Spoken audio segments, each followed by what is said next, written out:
சிறுநீரக நோய் தொடர்பாக விழிப்புணர்வு. சுகா சேரிட்டபிள் ட்ரஸ்ட் சார்பாக தொடர்ந்து நடைபெற்று வரும் நிலையில் நோய் பாதித்தவர்களுக்கு நிதியுதவி.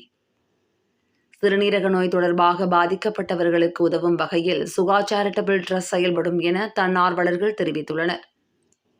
சிறுநீரகம் தொடர்பான நோய்கள் தற்போது அதிகரித்து வரும் நிலையில் பொருளாதார நிலையில் பின்தங்கியோர் சிறுநீரக மாற்று அறுவை சிகிச்சை மற்றும் அது தொடர்பான நோய்க்கு சிகிச்சை செய்வதில் மிகவும் சிரமத்திற்கு உள்ளாகின்றனர். இந்நிலையில் இதுபோன்று சிறுநீரகம் தொடர்பான நோய்களில் பாதித்தவர்களை கண்டறிந்து அவர்களுக்கு தேவையான உதவிகளை சுகா சேரிட்டபிள் ட்ரஸ்ட் வழங்கி வருகின்றது. மேலும் சிறுநீரக நோய் தொடர்பான விழிப்புணர்வுகளை பொதுமக்களிடம் கொண்டு செல்லும் வகையில் செயல்பட்டு வரும் சுகா தன்னார்வ அமைப்பினர் சிறுநீரக நோய்களுக்கு சிகிச்சைக்கான நிதி உதவியும் வழங்கி வருகின்றனர். இந்நிலையில் சிறுநீரக நோயால் பாதிக்கப்பட்ட இளைஞர் ஒருவருக்கு ரூபாய் 25,000 நிதி உதவியை Suga charitable trust chairman Rajan Arumugam வழங்கினார்.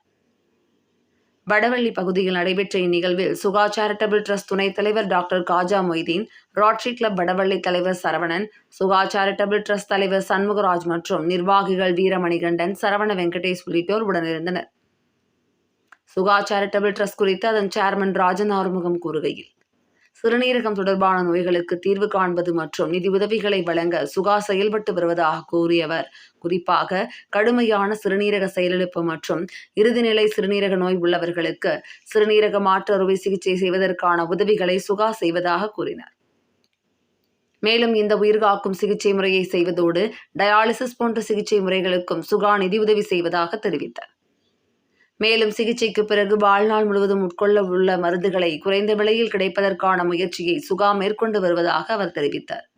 இதில் rotary Club Vadavalli, rotary industrial city, rotary Siruvani, rotary blossom உள்ளிட்ட கிளப் நிர்வாகிகள், உறுப்பினர்கள் என பலர் கலந்து கொண்டனர்.